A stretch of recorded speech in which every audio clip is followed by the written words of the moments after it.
Hi, I'm Tyra G, your host of Frankly Speaking with Tyra G.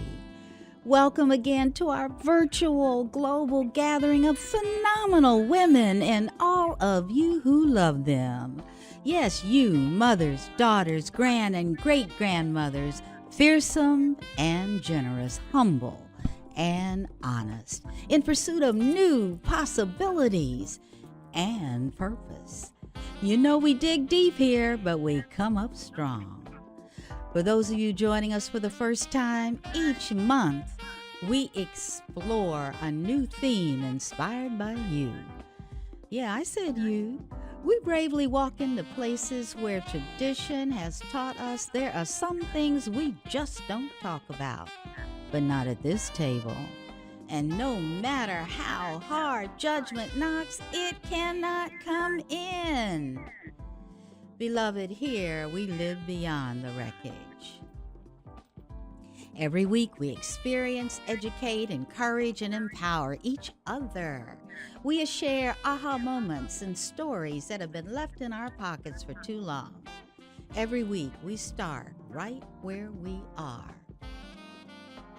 I am so excited about how the show is progressing. Would you believe we are in month 11?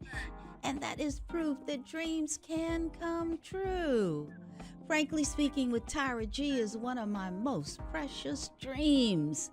I thank God for every remembrance of you and your gifts of ideas, your presence, your encouragement.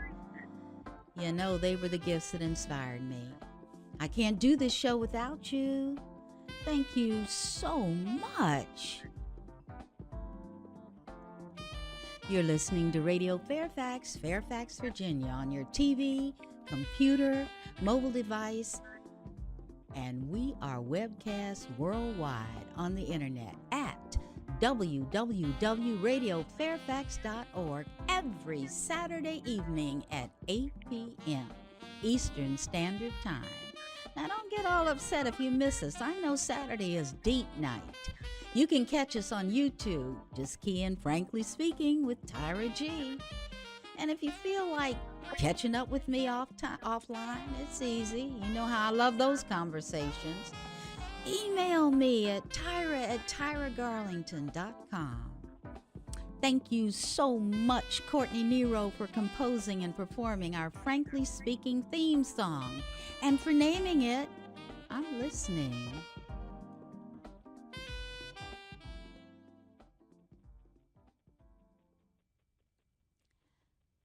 This August, we are returning to our first month theme. This is us. We continue to discover who is seated around the virtual global table. We're not only going to hear your stories, but we're going to look behind your words because, after all, that's where our lives speaks. To begin with, we create our common thought space for today by asking a what if. You believe the greatest service you could offer is to be a light on the path. Author Van Sant suggests in her book, Until Today, and I quote,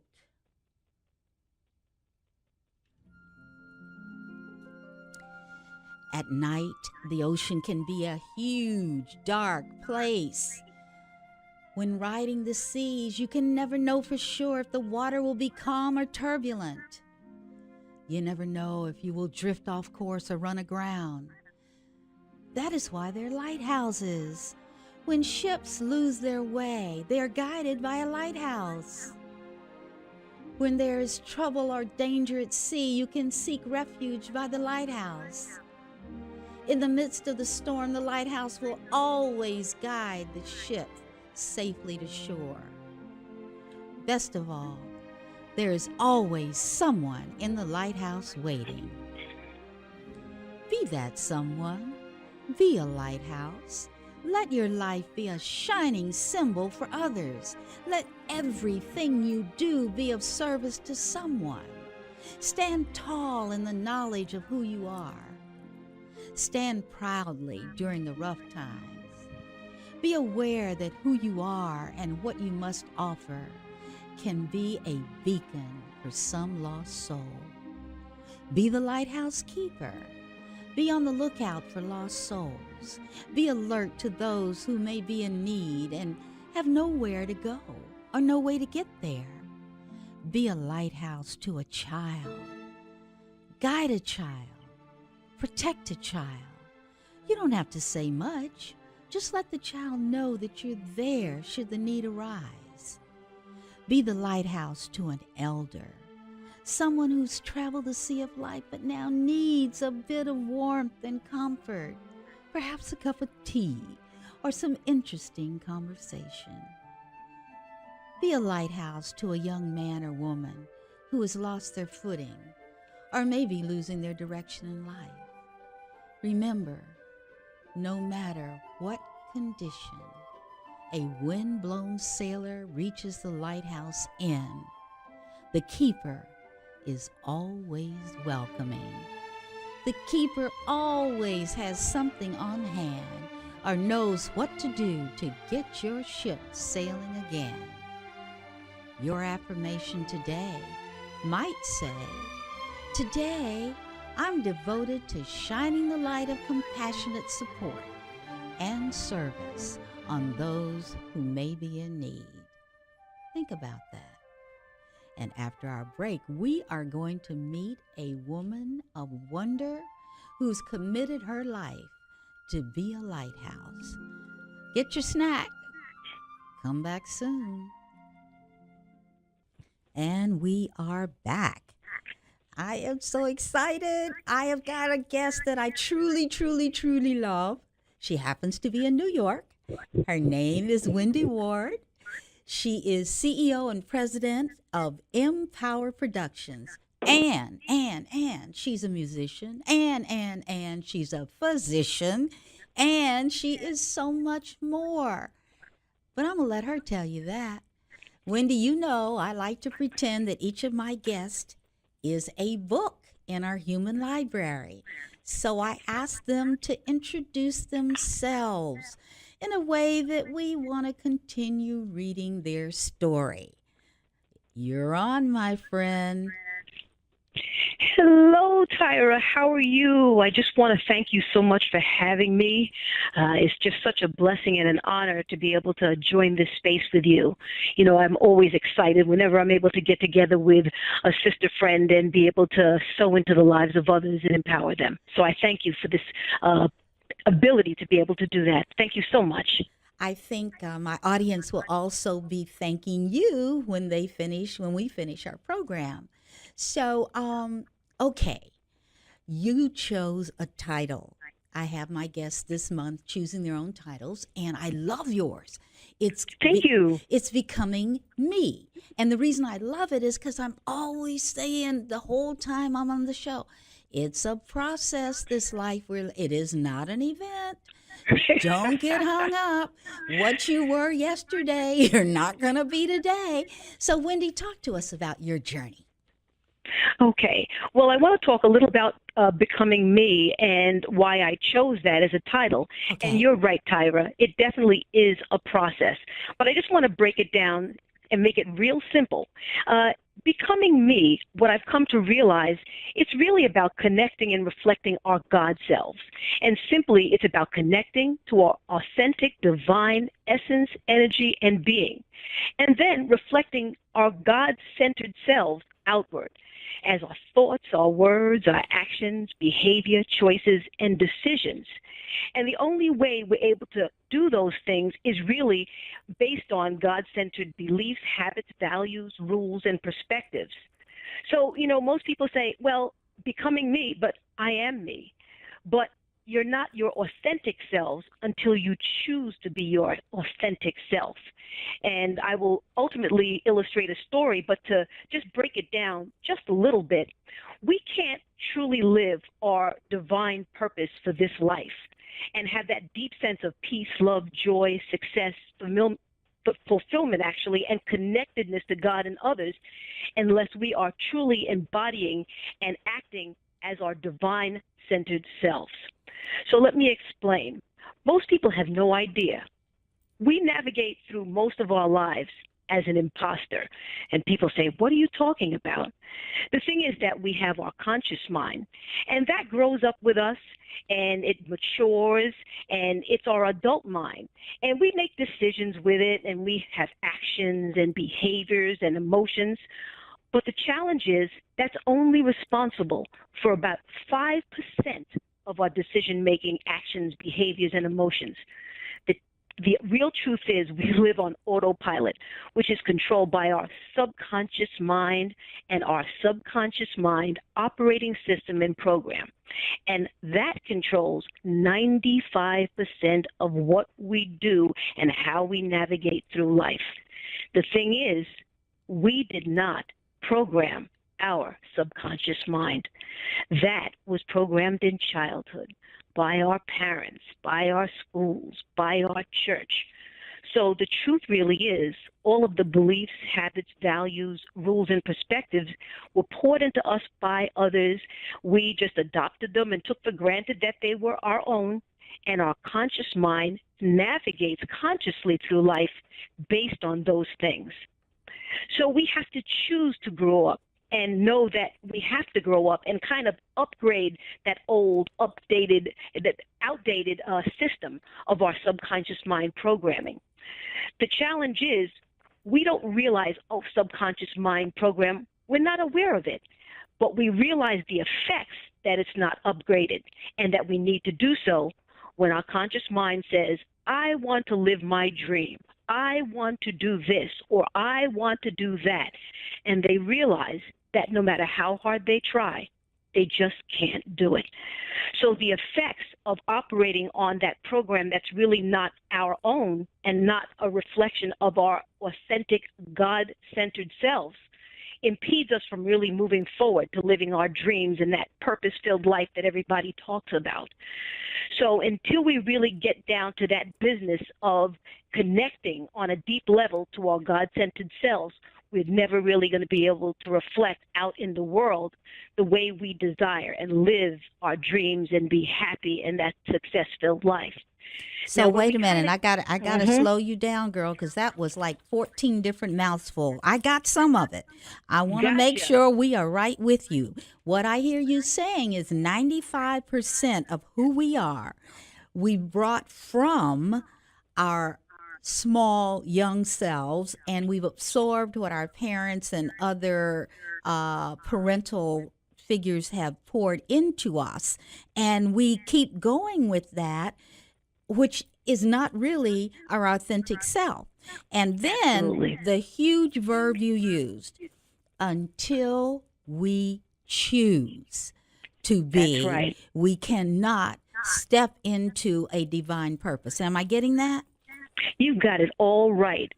And unfortunately, one of the things is that life happens, right? Yes. And whenever life happens, we go to our comfort zone. Yes, and yes. that comfort zone is that old programming. Okay. And it doesn't matter that it's faulty and not good, but it's comfortable. And we're in survival mode. And when we're in survival mode, we're not thinking about dream building. We're not thinking about purpose. We're not thinking about God-centeredness. We just have to make it through this crisis to the next step. Got it. And right. And so, and I illustrate this point to make it simpler with my own story. And when I was a little girl, I had 3 dreams. And I'm going to tell you them in order. My first dream, because I am a drama queen, I wanted to be an entertainer. I wrote my school plays. I was a songwriter. I wanted to be in Hollywood, on Broadway, on the stage, at MSG. That was number one, having my music and my art and presenting myself from a creative standpoint. That was number one on my dream agenda. Okay.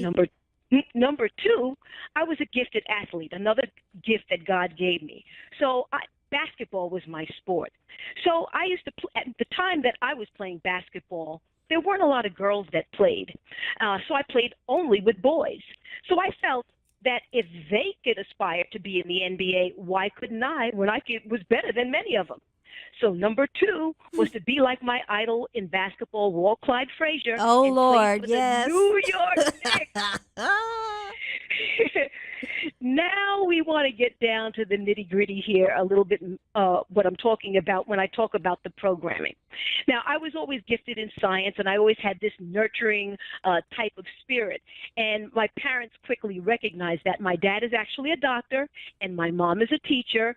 So it was kind of, the seed was planted that the perfect marriage for that, Wendy, would be you becoming a doctor. And I said, that's great because I love what my father does. I used to go to the office with him, and I love the way he navigated with the patients and he treated them. And I said, yes, I could see myself doing that. But nothing could take me away from that focus of wanting to be that entertainer. So I was determined I'm going to Juilliard, and I'm going to do my thing, and I'm going to be that entertainer. Enter practicality, programming.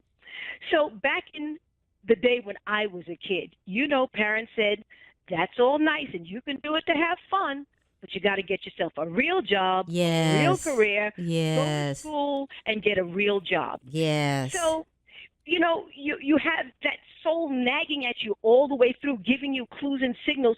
Oh, but this is what I should be doing. And you just don't do it because you run the straight and narrow.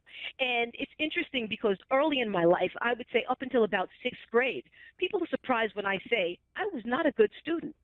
I always got in trouble, not because I was bad, but because I always asked a lot of questions. I had to understand. If I'm going to do something, I want to understand why. Wendy doesn't follow directions.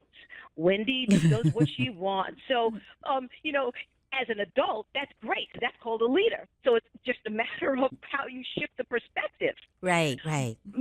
But my dad actually said, well, if you don't toe the line with your grades, you're not going to play basketball anymore. Enter instant A student, straight A student, just like that. And I just said, something, I just have to toe the line. I've had that programming that was inside of me now that was, you have to be practical, Wendy. So I did everything that I was supposed to do, and ultimately I became a physician. Now, I have to say, all through my life, there were clues, and there's always clues that you have to honor what your soul is calling. Yes. My grandmother, when I was 5 years old, I was obsessed with things that were socially conscious. And even as a little girl, she recognized that, and she would say to me, she said, you have the gift. Now, it's interesting because my response to her was, I don't want any gifts. But it wasn't my intellect of a 5-year-old. It was my soul saying, I'm already kind of strange enough. I always live outside the lines, because I was a thinker. That's just how I was. I was always trying to figure things out and understand things from a deeper perspective. That's who you are, Wendy. Exactly. But that doesn't go very well when you're a kid. Do as I say. Sit down and don't ask a whole lot of questions. And that's how, we navigate through life. And that's all part of that programming. And once you're an adult, you just continue to operate that way until it just doesn't work anymore. I had actually been a physician for 8 years. And for some reason, I just sat there one day and it hit me. It said, this can't be all there is. I have so many other talents. There's so many things that I would love to do. And being a doctor is great. And I'm honored that, God blessed me to have that ability to become a doctor because I've helped a lot of people from that realm. Mm-hmm. And I know looking back that, it was a necessary path for me, even if I wanted to do entertainment first. Mm-hmm. The medicine came first, and it was necessary. But I realized that there was something more. I wanted to know what my purpose was. And of course, people thought I was insane. Purpose, Wendy, you're a doctor. Are you serious right now? What more do you want? But I knew in my soul that there was more. So I went on this spiritual quest, and I went on this quest for enlightenment. I started reading books and tried to understand how God fits into the physical realm of purpose, and I did all these things. And as I started, about 4 years after my quest, God decided to say, okay, you got it. You've grown up enough for me to tell you what I want you to do. The problem was when he told me what he wanted to do, I immediately was insecure because I could be a doctor. I went to school for 90,000 years to be a doctor. I got that. But I don't have any training in doing what he was calling me to do. He called me to help people recognize their purpose and use it as a platform to propel world love, world peace, and world unity. I said, okay, hold on. I know God is omnipotent, and I know He knows everything. But I said, God, I think you made a mistake. This is Wendy. Okay, do you have the right child that you're speaking to? I said, because some of my childhood idols were, Mahatma Gandhi and Martin Luther King and Nelson Mandela, and I loved them because they did those things magnificently. I wasn't them. I didn't feel that I had what it takes. But what I realized was I didn't think I had what it took because I wasn't really operating as my authentic self, the me that God sort of designed to carry that purpose. And it would be over the next several years that I would learn and finally say, God, I guess you were right. Surprise. I can do this. I can do this. Do it. Yeah. Like my mother always say, I can do it. And I was just so happy because I felt, I don't have all the answers. I am no guru. I always tell people I don't have all the answers, but I'm always willing to try and find them. And I defer to God to really direct me in the truth. So with that comfort, I don't need to know everything. I just need to be able to be open and download the information that He wants me to deliver to carry out my purpose the way He has designed. And so that's how Empower Productions was born. It was born because I had developed enough confidence to say, okay, God, we got to get this thing going. But it was running in parallel to me working full-time as a physician. Ah. Now, right. Here comes the challenge. Here comes the challenge now because, I'm sort of being torn. My bread and butter practicality, I can take care of myself and have my income and I'm doing okay and managing my bills and my life and everything else from being a physician. And now God, unbeknownst to me at that particular early time, was transitioning me out of it. Yes. And 2 years ago, He said, you got to take off your safety net. The safety net is coming out. Now you have to do Empower full time. I said, okay, God, so what are we doing? He said, wait for it. Wait for it. And I've been waiting. Now, during that time, I did operate. I did keynotes. I did trainings. I did everything within that realm, but my safety net was taking me away from doing it to the fullest. Yes, and yes. 2 years ago, as God would have it, I wouldn't say as life would have it, my job was reorganizing, and my position was closed out at my place of employment, and everybody was saying, well, just go get another job doing your doctor stuff. And I said, you don't understand. I asked God 10 times when He told me. He said, Wendy, no, you must now put that down and you must follow me. And it was scary. And it's still scary because it's still ever evolving.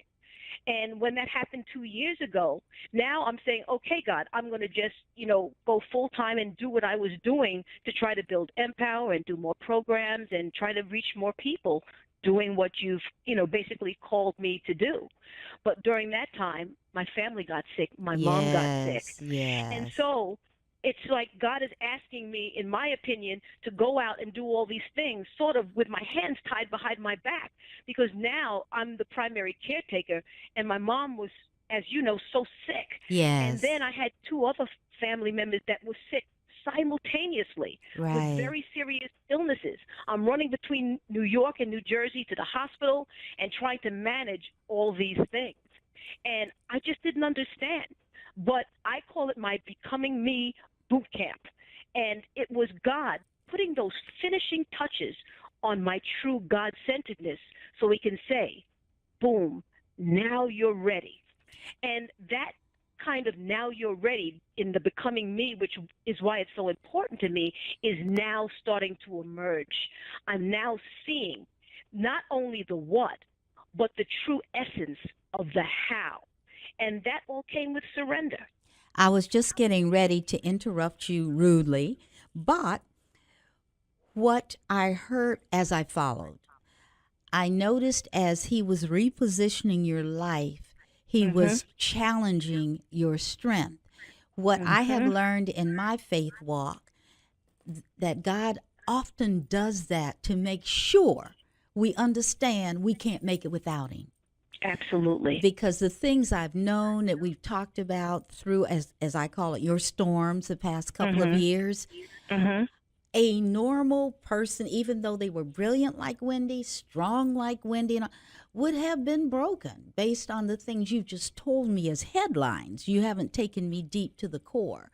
And I congratulate you on your survival and boot camp. You'll never forget boot camp, ever.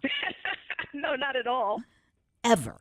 And the thing that I wanted, and I didn't hear you tell in the story, is while you were still a physician, starting Empower Productions, there were some things you did with young people that I thought was awesome.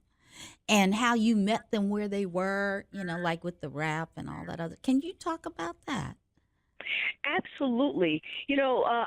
I'm a bit of a Renaissance woman in the talents that God has given me. And I told you that entertainer always comes out. Yes, that's what I want you to talk about. Yes. And when God gave me the calling, initially I thought it was going to be for adults because that's what I thought. Yes. But he said, "Oh, no, Wendy, it's going to be for kids." I said, "For who?"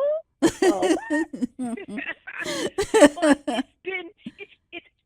it's almost terrible because it's blessed me more than I feel that I've blessed all of those kids, because it's such an honor to be able to assist and sow into the lives of young people and to contribute to their ultimate success. Yes. But I do it in a very creative way. Kids don't want to be lectured. I never lecture.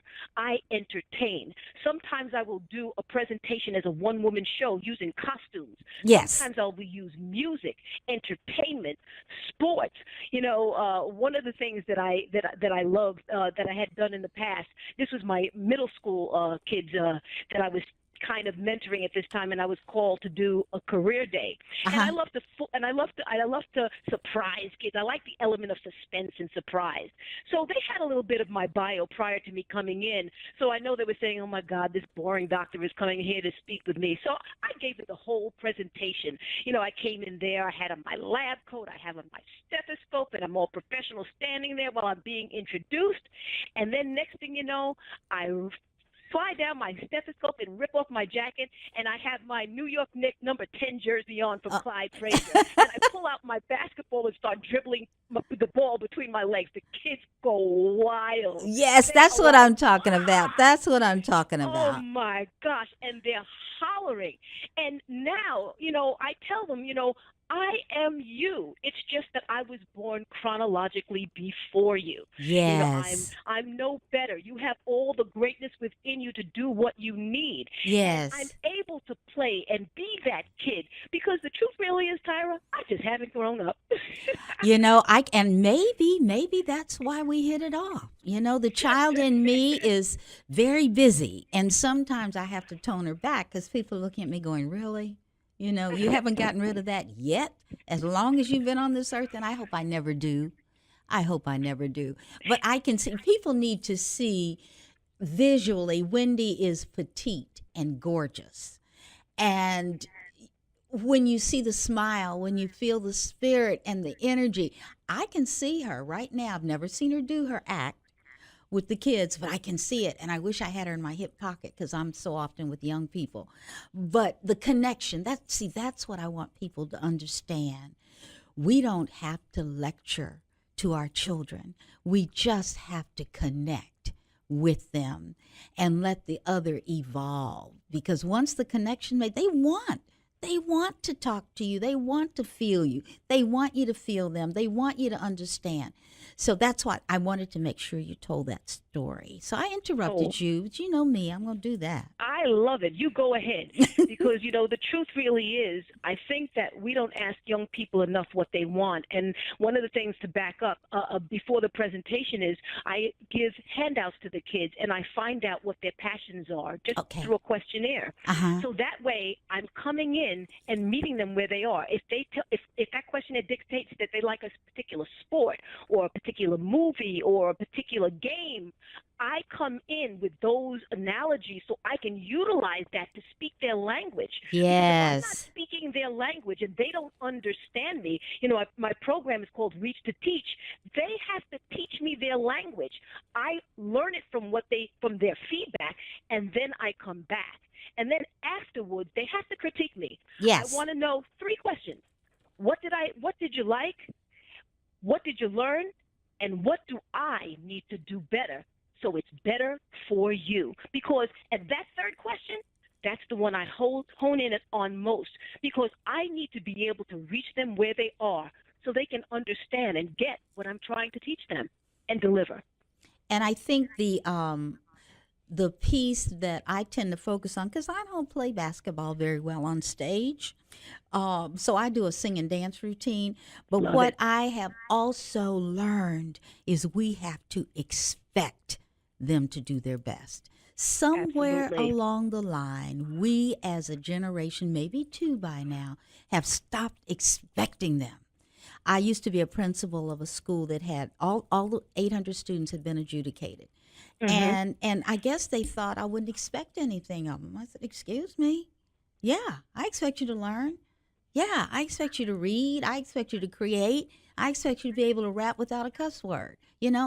I expect." And I found out by the end of the year, I would overhear them. Miss Skinner, crazy man. She'd be expecting you to keep your pants up without your belt, and don't cuss in front of her because she said we got to be bilingual. But that was their way of saying, "Hey, man, it's good here." You know, and Right. and that's what those kids I know were saying to you.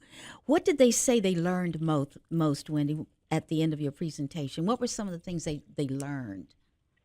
The number one thing they learned was the thing I wanted them to learn the most was I am enough. Yes. And if they got that, that was the most important thing. I just want to backtrack a little. I wore number 10 throughout my career because of my idol, Walt Frazier. Yeah. But there's actually a symbolism that I use, and I call it the power of 10. And it simply means I'm the one to make my dreams come true, Uh huh. and 0 can stop me when I'm in pursuit. So if they get nothing else, that number 10 is sitting in their face on my jersey, programming into their mind subliminally, I am Yes. enough. I got the power of 10. And I would sit up there and say, when I say a certain phrase, you all got to say, I'm the one to make my dreams come true, and 0 can stop me when I'm in pursuit. So I would say these little buzzwords in and out through my little program or whatever I Yeah. was Yeah. doing. Yeah. And so they were busy reprogramming their mind and their subconscious. You see? So there was a method to my madness, and it was very simple. So I wanted the takeaway for them to be, if you got nothing else I said, but you got that you have the power of 10, I succeeded. Because now I've got you thinking on the right platform with the right Yes. programming. I Yes. am enough. I've got this. Yeah, and the thing is, when you leave, for me, that's the sadness because we need someone there to pass the baton to, so they're consistently saying, "Now, what are you?" So that the kids have to repeat it because I that's when they're agree. learning, right? And I agree. sometimes that's the hard thing to drop the mic, walk away, and feel confident that someone else is going to pick it up and love those kids through whatever so that they know they're enough. That's so true. And I think that one of the things that is a challenge is, especially in a fixed educational system, and I think you know that there's certain things that are sort of keep this innovation out in a way. Yes. And I say, Yes. I want to be able to sow consistently into their lives, but so far I've only been allowed in the educational system, which is where I've done a lot of my work. I've only been allowed to do what I call a drive-by. I I got you. can't do a drive-by. I have to do a sit-in. Yes, You yes, know? yes, yes, yes. So, okay. I realize this happens to me a lot. I need to take a break, Wendy. Beautiful. I will be back in a minute. Okay. Everybody stay tuned. You cannot leave this energy. I know. She's a magnet. Hang in there. Stay close. And we are back. For those of you that just flipped the switch, we're talking to Ms. Wendy Ward, CEO of Empower Productions. And wrapping around that is physician, musician, inspirational speaker extraordinaire, athlete, and she has given us so much to digest. The most important thing is her theme is becoming me. And she's talked about her journey as boot camp. Once she asked the question, what is my purpose? What is my destiny? And she began to receive the answer. She's going like, really? Yeah. And now we're seeing her continuing the journey and depositing on her way. Wendy, where do you want to go? Where do you want the audience to go with you now? We've got you to this point. You are on a stage that is big and maybe not looking the way it will in the future. What's life for you now? Life for me now? Life for me now is to make sure that I stay true to this journey. Okay. And what I always tell young people whenever I speak to them, I said, I'm just like you. One of the questions I get in my Girls Empowerment Night forums is they lack confidence sometimes, and they always ask, do you ever lose your confidence? And I say, I'm always trying to find it. Whenever I'm challenged with anything new. We all have to try to find some confidence at times, because whenever we're doing something new or unfamiliar, your confidence is always challenged. It's just human nature.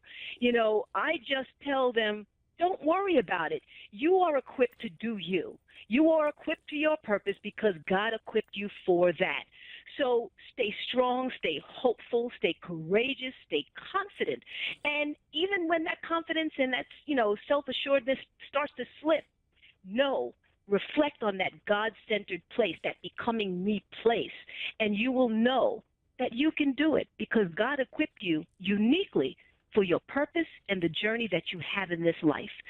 And that's what I really want people to know. And all of us are shaken at some time, but as long as we stay and truly become me in our fullness, that God-centered fullness, we will make it through life, through the survival mode, to the thrival mode, into success, into happiness, and into the fullness of our dreams, our destiny, and our purpose. Oh, absolutely. Absolutely. I think I was listening to you and I was thinking, wow, okay, I got to put this in a can and send it out and, have people play it, because the thing is, Wendy, there is no child that is above constant encouragement. There is Absolutely. no human being that doesn't appreciate a touch of love. We can look at, oh, they have it all together. No one has it all together because we don't know what it is. It keeps changing. So when what we see externally, the way people are packaged, don't stop there. Look beyond the smile. Look beyond the bling. You look beyond the tats. Look beyond the hair they purchased. Look beyond what they're saying and doing. Look beyond the swag. Look beyond the words and hear what they need. And every person listening to us, Wendy, we can all do this, Absolutely. It's not that hard. Well, tell me this. Okay. I'm going to pretend that I'm rich. Okay. And then I'm going to pretend that you are more of a Wonder Woman than you are. So I'm going to give you, Superwoman, a blank check. And you tell me what you would do with that as the person you were created to be. That's a big one, I know. I dumped that one on you. That's okay. But, it's interesting. I was sort of asked a similar question like that before, although not in the same way. But what I would do is I would really try to set up a foundation. I have a foundation. It just needs some funding so that there are scholarships for kids, because I think what kids lack is opportunity. And one Okay. of my passions is really providing an even playing field of opportunity. No child should have a dream that they can't pursue due to lack of funding. So certainly in terms of providing opportunity as scholarships to kind of fund them through their education. And for those who school may not be their thing, because I speak about that as well, it may not be their thing, Right. but as a source to say, I have this idea, I need some funding for it, and that is provided so that they can pursue their dreams, because I don't think it should be limited to just people who want to go to college. College is important because it's not only an education that you get a degree on a piece of paper, but I also call it the university of life. I learned so much in school, much more than my degrry and my curriculum. So Yeah, I, as did yeah, I, much more than my parents would have wished that I had learned. But don't we all? Don't we all? now, And I hear the financial piece with the scholarships, but I also hear you saying something else. Mentor and encourage those to follow their dreams. Am I hearing that absolutely. right? That is absolutely true. Absolutely true. And that takes many forms for many different people. And I don't want anyone to think that there's a particular formula for the road to your success, because everyone's blueprint is different, and no one should ever judge another's blueprint. And conversely, we should never compare our blueprint to anyone else. We have to run our own race because God made us unique. We don't have anybody else's blueprint or talents or purpose or calling. We have ours, and we're fully equipped with everything we need, including opportunity, to achieve it. Including opportunity. You know, the reason I'm harping on and wanting our message to be so powerfully powerful is I'm reading about young people and the suicide rates going up. Yes, And I'm thinking, what have we done in the world to make it so easy to give up? exactly. And it's funny that you mentioned the suicide rate, because one of the main points of my training is stress management training. Oh, And people okay. don't understand. That's my first piece, because a stressed brain is intoxicated. It can't learn. When you're in survival mode, you can't dream build.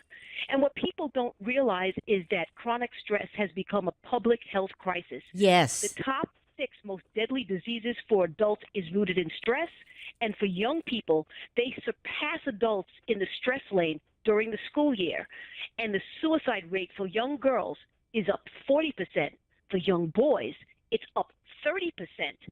The thing that people don't realize, though, is that although girls make more attempts, boys are actually more successful in carrying out the Yes. plan. So Yes. my number one piece, if I say the thing I start with is stress management, Okay. how are they going to survive? Okay. And I'm writing so that I can review these.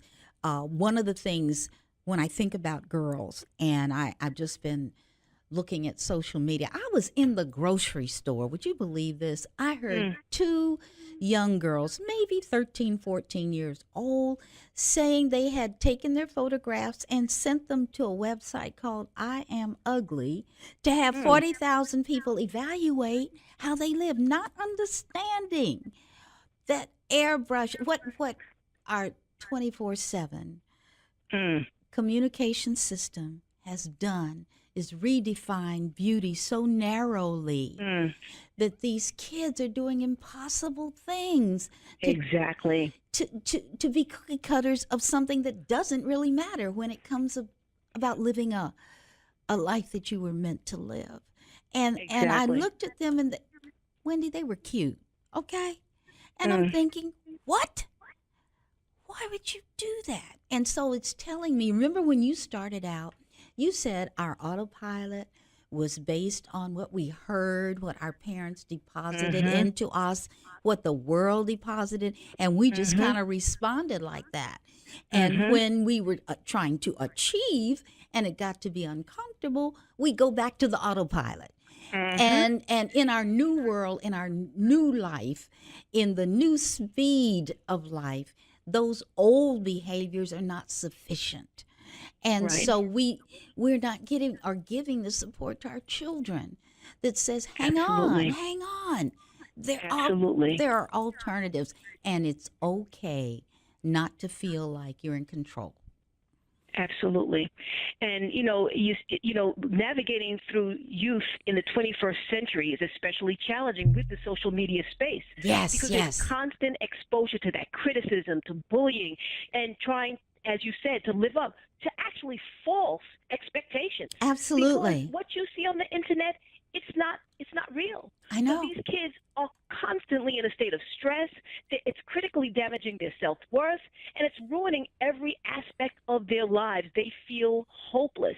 And the more they're also addicted to the social media, so they're Yes. getting more of what is sending off that cascade of negativity and stress. Absolutely. Absolutely. And oh, here we go again with this clock, Wendy.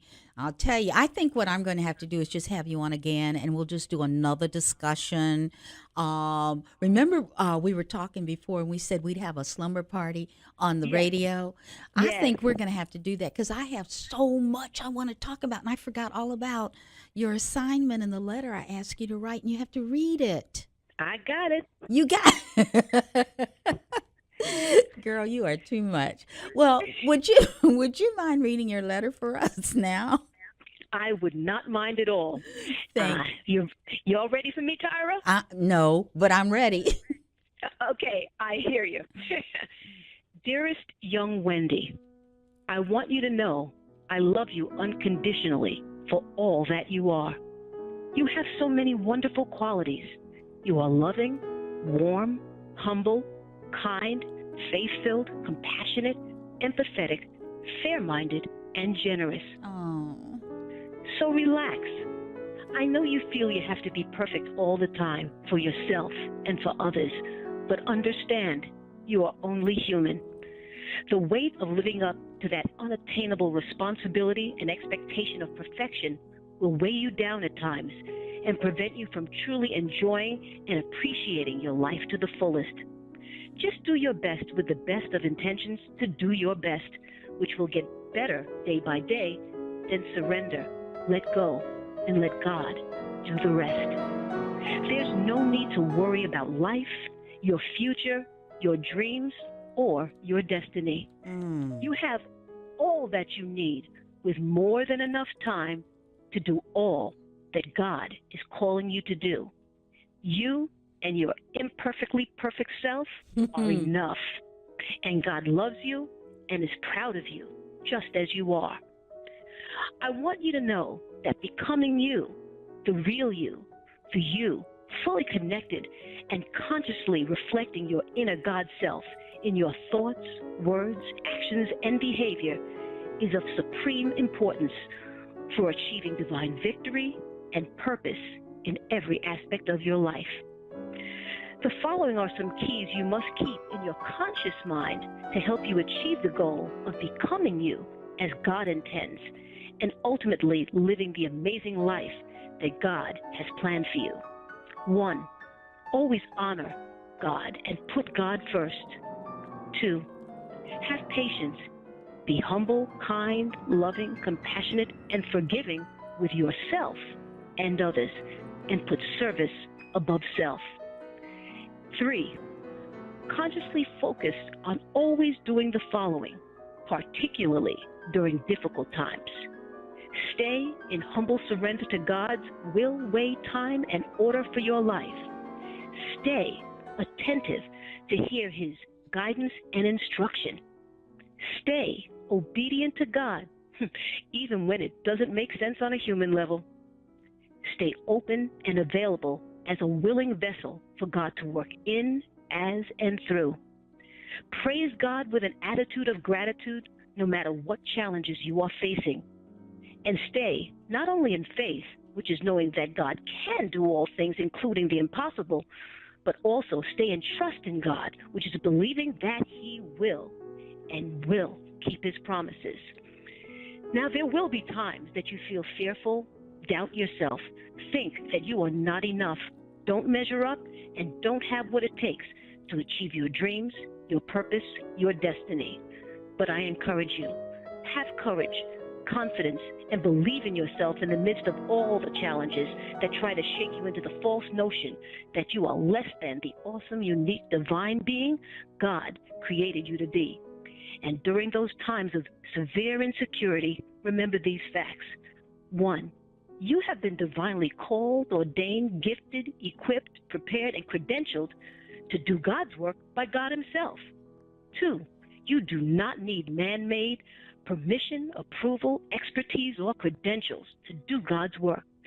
3, you have all of the expertise, ability, resources, and opportunity strategically designed for and assigned to you by God to do His work according to His will, way, and time. Call on God, lean on God, depend on God. He will guide you through to victory every time, and you will grow, be fortified, better, stronger, and more prepared to do God's work than before those challenges, which are your divine professors. So, be you proudly, and do you, rock you, share you, because the world needs what you have to offer. And remember, relax, smile, laugh, have fun, be happy. The rest of your life is the best of your life. With much unconditional love and devotion, always your future self. Well, I guess she's closed it out. I have a couple of seconds to add to the wisdom, the love, and the spirit that you've been experiencing. That is to remind you when you wake up in the morning, check your label.